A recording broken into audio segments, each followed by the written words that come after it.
आज का टॉपिक है नेगेटिव इंटरेक्शन। जैसा कि आप सभी जानते हैं, नेगेटिव इंटरेक्शन में क्या होता है।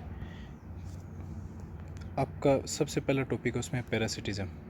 पैरासिटिज़म में क्या रहेगा कि एक ऑर्गेनिज़म दूसरे ऑर्गेनिज़म को ऐसे फूड और अपनी नीड्स के लिए काम में लेता है। Organism living on or in the body of another organism and driving its food more or less permanently from its tissue. या तो क्या रहेगा, ऑन उसके अंदर रहेगा, या क्या रहेगा उसके ऑन तो या तो मतलब उसके बाहर रहेगा या उसके अंदर रहेगा, और अपनी फूड की न्यूट्रिशन को वो कंप्लीट करता रहेगा। वो क्या कहलाएगा, पैरासिटिज़म कहलाएगा। इसमें क्या रहेगा, एक ऑर्गेनिज़म को तो प्रॉफिट होगा और दूसरे ऑर्गेनिज़म क्या होगा, उसको लॉस रहेगा। यहाँ पर जनरली दो तरह के आपके जो होस्ट होते हैं एक पैरासाइट के। पहला होस्ट होता है जिसको अपन डेफिनेटिव या प्राइमरी होस्ट बोलते हैं। यहाँ पर जो सबसे इम्पोर्टेंट चीज़ है कि वहाँ पर उसका सेक्सुअल रिप्रोडक्शन किसका, पैरासाइट का कंप्लीट होता है। उसको अपन क्या कहेंगे, डेफिनेटिव या प्राइमरी होस्ट।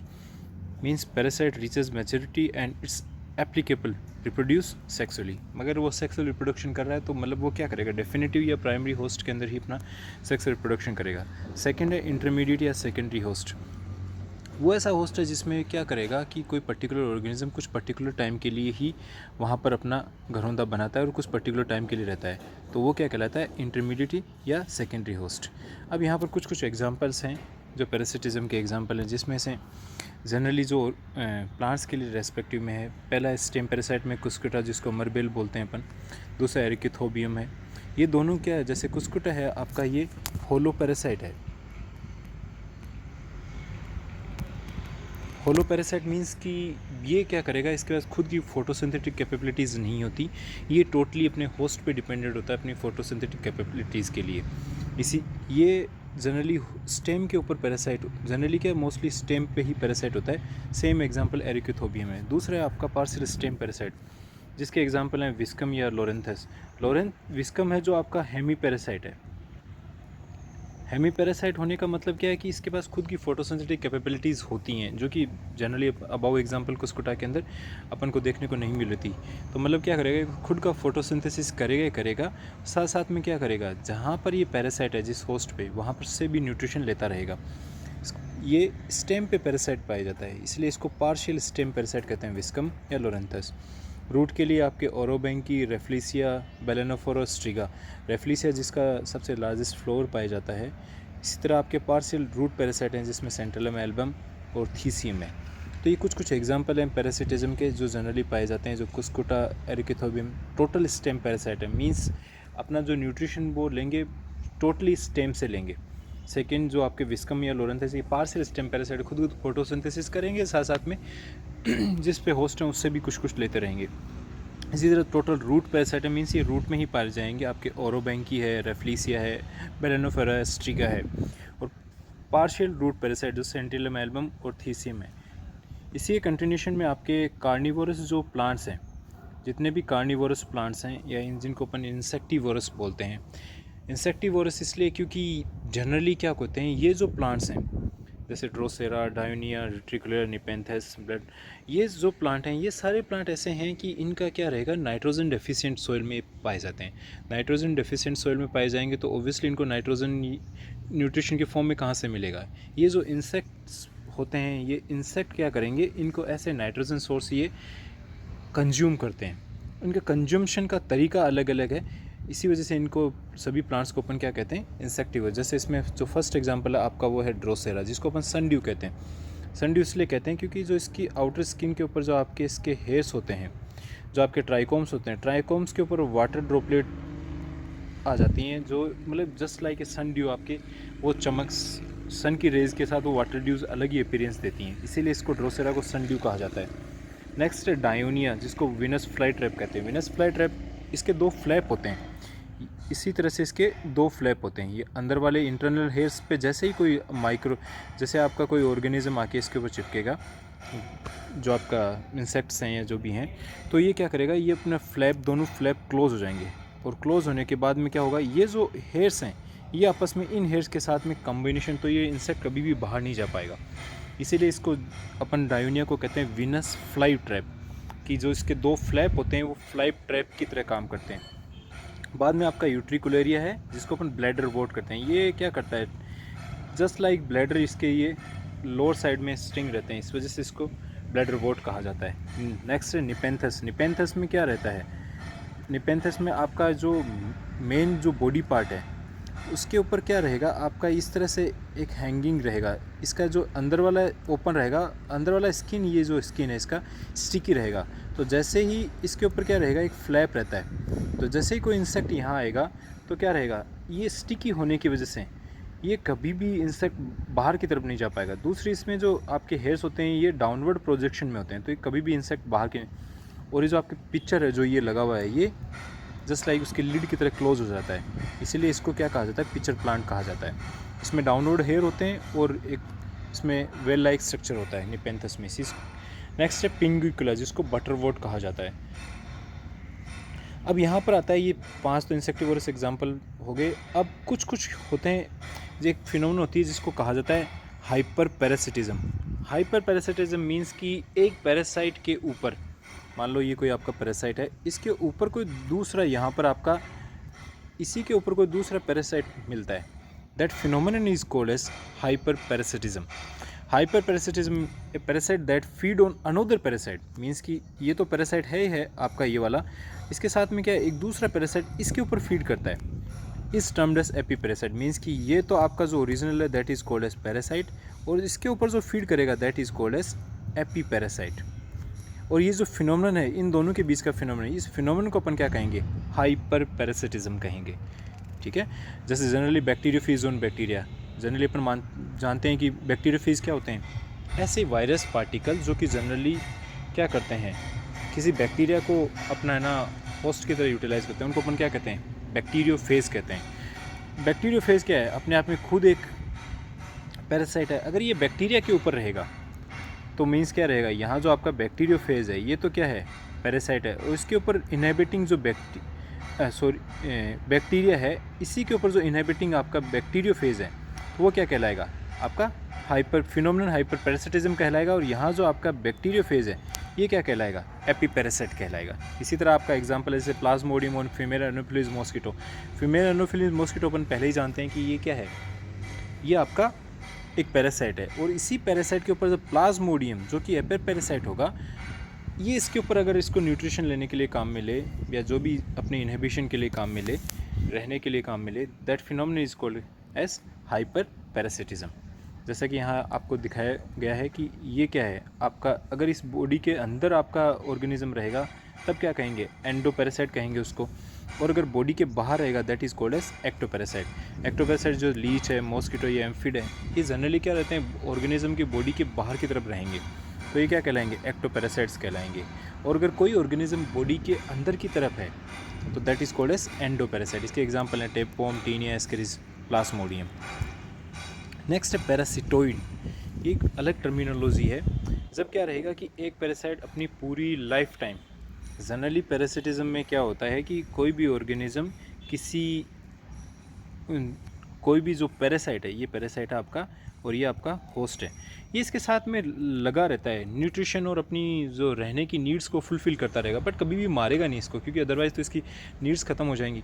पर पैरासिटोइड क्या करता है, ये जो आपका पैरासिटोइड क्या करेगा, ये जनरली इससे न्यूट्रिशन तो लेता ही रहेगा कॉन्स्टेंटली, अल्टीमेटली क्या करेगा, इसको मार देगा, मार के भी इसको ख़त्म कर देगा। That phenomenon is called as parasitoid. यहाँ होलो पैरासाइट और हेमी पैरासाइट टर्मिनोलॉजी पहले आ चुके हैं, जो अपन विस्कम और कुस्कुटा से समझ चुके हैं। नेक्स्ट फिनोमेनन है जो नेगेटिव इंट्रैक्शन का एग्जांपल है, वो है प्रीडेशन। प्रीडेशन में क्या रहेगा, जनरली जैसे पैरासिटिज्म में क्या रहेगा कि उसके ऊपर रहता है और उससे न्यूट्रिशन लेता है। प्रीडेशन में क्या रहेगा, उसको पकड़ेगा और पकड़ के ख़त्म करके अपना न्यूट्रिशन जो भी है वो लेता रहेगा। इसका एग्जांपल है जैसे डेक्टिलेरिया, आर्थ्रोबोटिस, ज़ूफेगस, ये क्या है, इंसेक्टिवोरस फंजाई हैं। जनरली ये फंजाई हैं, और फंजाई क्या करती हैं, इंसेक्ट्स को या जैसे निमेटोड्स को, इनको क्या करती हैं, कंजम्पशन करती हैं, तो इनको ये खाने का काम करेंगे। ठीक है, इसी में एग्जांपल्स आपके कार्निवोरस जो आपके लाइन और स्नेक हैं, इंसेक्टिवोरस प्लांट्स हैं जो अपन पढ़ चुके हैं पहले, निपेंथस, डार्लिंगटोनिया, सार्सिनिया, ड्रोसेरा, डायोनिया। क्योंकि अपना इंसेक्टिवोरस प्लांट्स को पैरासिटिज्म में मत कंसर्न कीजिएगा, क्योंकि पैरासिटिज्म होता तो वहाँ वो उसको मारता नहीं, उससे न्यूट्रिशन लेता रहेगा। पर ध्यान देने वाली बात है कि इंसेक्टिवोरस जो प्लांट्स हैं सारे क्या करेंगे, इंसेक्ट को कैच करेंगे, उससे न्यूट्रिशन लेंगे, उसको ख़त्म करके उससे न्यूट्रिशन ले लेंगे, ठीक है। इसी तरह जो इंसेक्ट्स और माइस और जो स्क्विरल्स हैं, जो जनरली आपके छोटे छोटे पौधे जो उगते क्या वो बहुत ज़्यादा ईजिली उनको आराम से फीड अप कर सकते हैं, तो वो भी एग्जांपल किसका है, प्रेडेशन है। यहाँ पर एक को फ़ायदा है, दूसरे को लॉस है, ठीक है। नेक्स्ट एग्जांपल है एमेंसलिज्म। एमेंसलिज्म बहुत ही एक आज के टाइम में जहाँ पर कि इन्वेजिव स्पीसीज़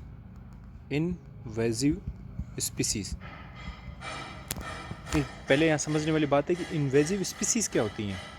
जनरली क्या होता है, आपको पता है कि यहाँ पर आपके जो सिस्टम जो फूड चेन चलता है, किसी भी फूड चेन के अंदर क्या होगा, आपका एक ऑटोट्रोप होगा। ऑटोट्रोप कुछ भी बनाएगा, ऑटोट्रोप को अपन प्रोड्यूसर भी कहते हैं, ठीक है। ये क्या कहेगा, इसको कोई आपका हेट्रोट्रोप्स सीक्वेंस के अंदर आपके हेट्रोट्रोप्स इसको कंज्यूम करेंगे, कंजम्पशन करके अल्टीमेटली एनर्जी आपके जो डिकम्पोजर्स के पास ही पहुँच जाएगा। इनवेजिव बट यहाँ क्या होता है, इसको ये खाएगा, इसको ये खाएगा, इसको ये खाएगा, इसको ये खाएगा, इस तरह से सीक्वेंस होता है। बट इन्वेजिव स्पीसीज़ के साथ ये रहता है कि इन्वेजिव स्पीसीज़ क्या रहेंगी, आपके इस फूड चेन के अंदर कहीं भी आपके यहाँ आके रहने लग जाएंगी या यहाँ आके रहने लग जाएंगी। बट जो नेक्स्ट जो ऑर्गेनिज्म इसको कंज्यूम नहीं करता पहले वाली को, जैसे यहाँ आपका ए है, बी है, सी एंड डी, तो क्या करता है, बी इसको कंज्यूम करेगा, सी इसको कंज्यूम करेगा एंड डी इसको कंज्यूम करेगा। बट यहाँ जो इन्वेजिव स्पीसीज़ हैं, यहाँ अगर कोई है तो इसको ये वाला आगे वाला कंज्यूम नहीं करेगा, और यहाँ है तो इसको ये आगे वाला कंज्यूमशन नहीं करेगा। तो ये इसको क्या है, ये इस सिस्टम में कहीं भी कंजम्पशन नहीं हो पाता, तो इसकी धीरे धीरे क्या करेगा, ये जो पर्टिकुलर सिस्टम में जो न्यूट्रिशंस अवेलेबल हैं किसी भी ट्रॉपिक लेवल पे, वो न्यूट्रिशंस को ज़्यादा कंजम्पशन करेगा और आराम से स्प्रेड होता रहेगा। आज के टाइम में इन्वेजिव स्पीसीज़ बहुत बड़ी प्रॉब्लम है, और प्रॉब्लम इसलिए है क्योंकि वो क्या करती हैं, आपके एक फिनोमेनन होता है जिसमें एमेंसलिज्म है जो आपका मेन फिनोमेनन है, और उसी के एक सब फिनोमेनन अलीलोपैथी, उसके साथ ये चलती हैं। ये जनरली क्या करती हैं, आपके जो सेकेंडरी मेटाबोलाइट्स हैं ये सिक्रीट करती हैं। सेकेंडरी मेटाबोलाइट्स सिक्रीट करेंगे तो उस पर्टिकुलर जो प्लांट जो आपका ग्रो हो रहा है, मान लो ये प्लांट है, तो इस प्लांट की जो नियर बाय स्पेस है यहाँ पर कोई दूसरा प्लांट ग्रो नहीं हो पाएगा, क्योंकि ये क्या करता है, आपके सेकेंडरी मेटाबोलाइट सिक्रीट करता है या कोई ना कोई टॉक्सिक सब्सटेंस सिक्रीट करता है। जैसा कि आपका पार्थेनियम है, ये क्या ट्रांसथेनियमिक एसिड सिक्रीट करेगा। इसी तरह आपके सनफ्लावर, बार्ले, सोरगम, ओसीमम होते हैं, ये क्या कहलाते हैं, स्मूथ क्रॉप कहलाते हैं, क्योंकि ये क्या करेंगे, नियर बाय जो सरफेस है, सॉइल सरफेस है, उसमें कुछ ना कुछ आपके टॉक्सिक सब्सटेंस या सेकेंडरी मेटाबोलाइट सिक्रीट करेंगे, और उनके सिक्रीशन की वजह से क्या होगा कि कोई भी ऑर्गेनिज्म, दूसरा प्लांट उस पर्टिकुलर एरिया के अंदर ग्रो नहीं कर पाएगा। जैसा कि आप जनरली जानते होंगे सफ़ेदा है, सफ़ेदा कहाँ इंडिया में, ऑस्ट्रेलिया से आया है, तो इंडिया के लिए क्या हुआ, ये इन्वेजिव स्पीसीज़ हुआ।